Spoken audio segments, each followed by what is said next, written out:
Good morning.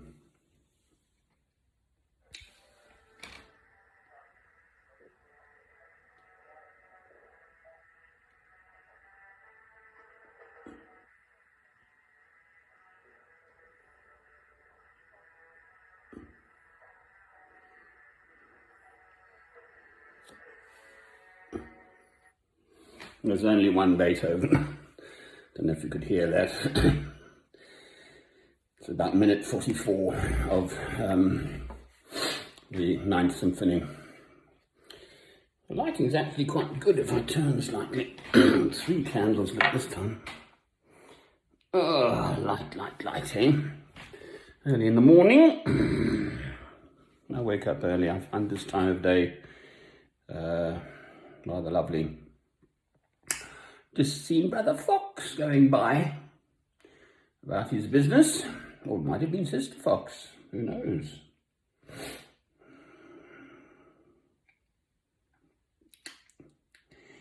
This COVID-19 is not going away. There's the Brexit thing and the COVID thing. And our government, I listen to old Radio 4 and they go in some quite detail with various people and experts and knowledgeable types about this and that. You know, and how well is this government doing? The British government, headed up by a certain Mr. Boris Johnson. And I think the general consensus was that not very well, quite frankly, could do better.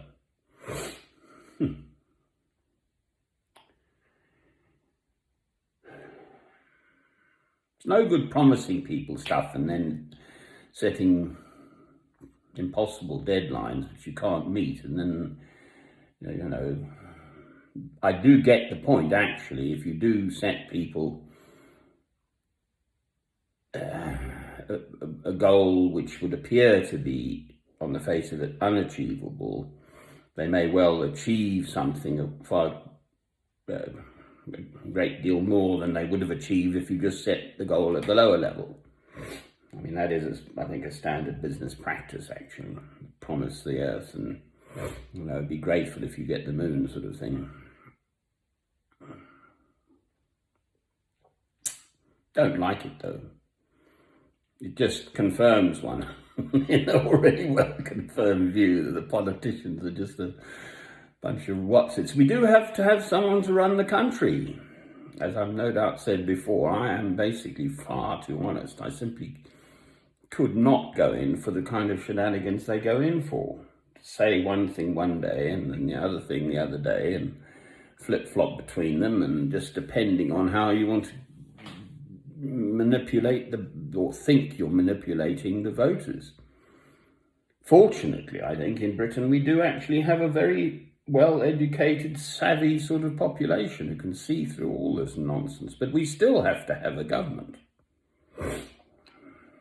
I couldn't run the country. No, I wouldn't wish to. That's the point. Anyway, winter's coming. Winter draws on. As it happens, we're having a bit of an Indian summer in England. The weather's absolutely splendid. I don't think it's rained for well over a week, if not more like a fortnight, actually. The ground's going dry again.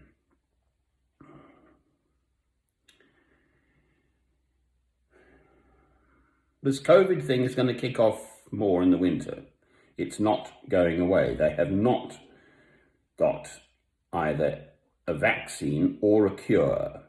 And that's no surprise, because these things do take time. They have had the time and they've wasted it. There was SARS and MERS back in 2003, 17 years ago. And they did not invest in looking further into these things then. So anyone tells me anything different, quite frankly, I just don't bother. They're all rushing around like headless chickens now, because it's the big item on the agenda. As ever, I am a Christian, and I thank the Lord for it.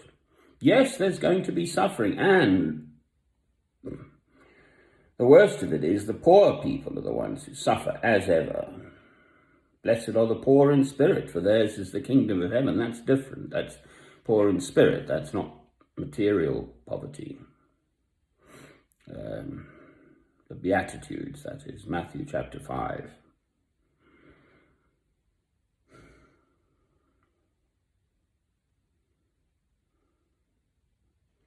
Because India's population is so huge, their actual deaths per million are still relatively low. But it's getting out into rural areas now, and then Brazil is the other one that comes to mind, a huge population where the Bolsonaro, the politician in charge, purportedly in charge, is in complete denial. And for that matter, the United States, deaths per million are 121.4, I've just checked, in the world. America's over 600. Britain is remaining stubbornly low because they've tricked the figures. It's still over 600, but it got up to a lot higher than that, and then they rejigged how they count deaths.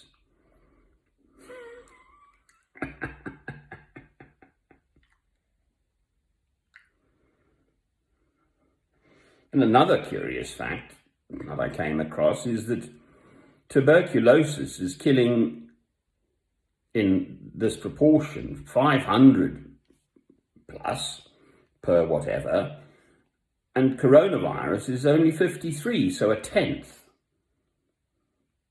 of the deaths in the world are happening through coronavirus as COVID-19, as opposed to standard old tuberculosis, which is a well-known killer. And again, tends to be amongst poorer people with poorer diets, poorer sanitation and all that, poorer finances, all of those factors.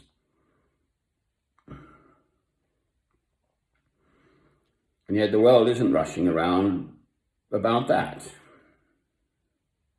The factor is something like tuberculosis killing in the world population something like 10 times the number of people. The coronavirus is beginning to go up to the reported figures, deaths, getting on towards 1 million now, for what it's worth. Well, one death is one death too many. Unnecessary death. We're all going to die. You know, there's 3 things in life that are sure. You're born, you die, and taxes.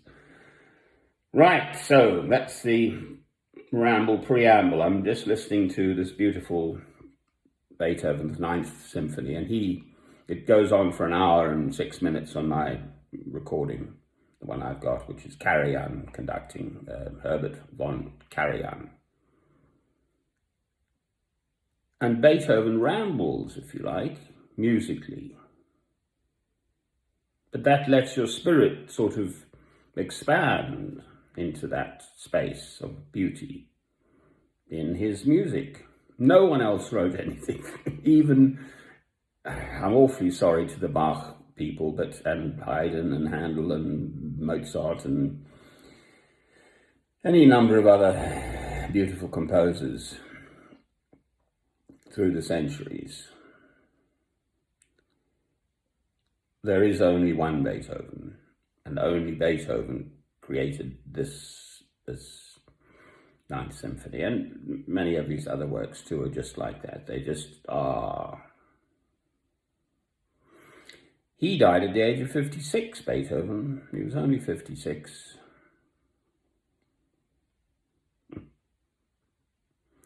Pity you if you were his neighbour. He used to break the strings on his piano that he couldn't hear, just bash it so hard, shame. Right, so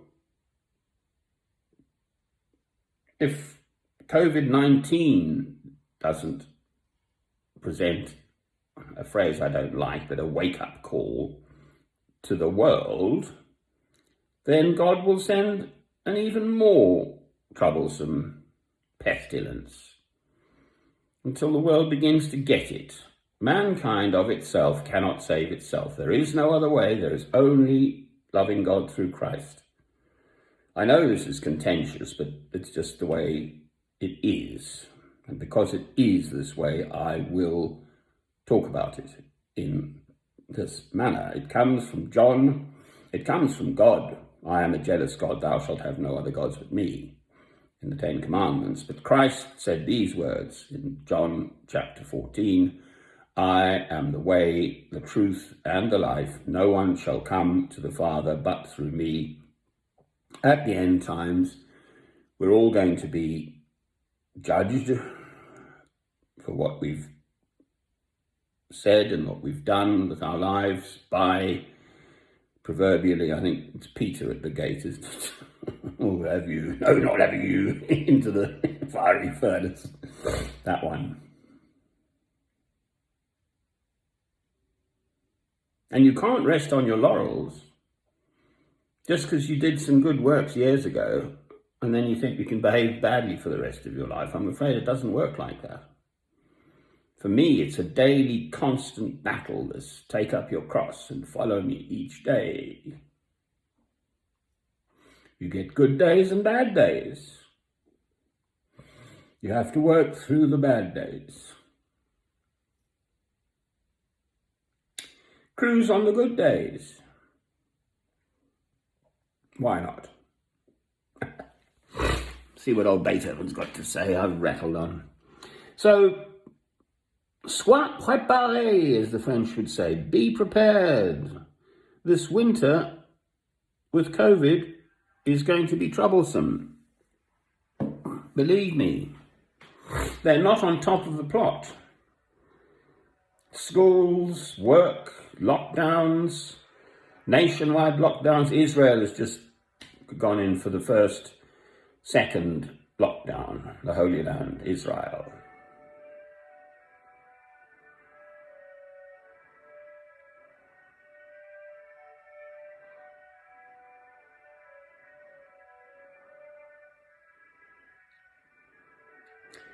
Our salvation, our solution, is to turn to God. If it takes this to wake you up, I'm awake to loving God through Christ. I have been basically all my life. Lucky old me then. And as I've said elsewhere, actually it does not make life easier. If anything, it actually makes it harder. Because you see and sense things that you... if you have the love of God through Christ within you, the two commandments, love God, love your neighbor as yourself, well, if you have love in your heart and then you see what actually goes on, that is more painful. Knowing what potentially the alternative could be. With love in our hearts, there could be no killing, there could be no wars, there could be no hunger, starvation, or just about anything you care to think about that is now in the world wouldn't be there if everyone had the love of God through Christ within. And there we are. That's a beautiful thought. Only Beethoven. Amen.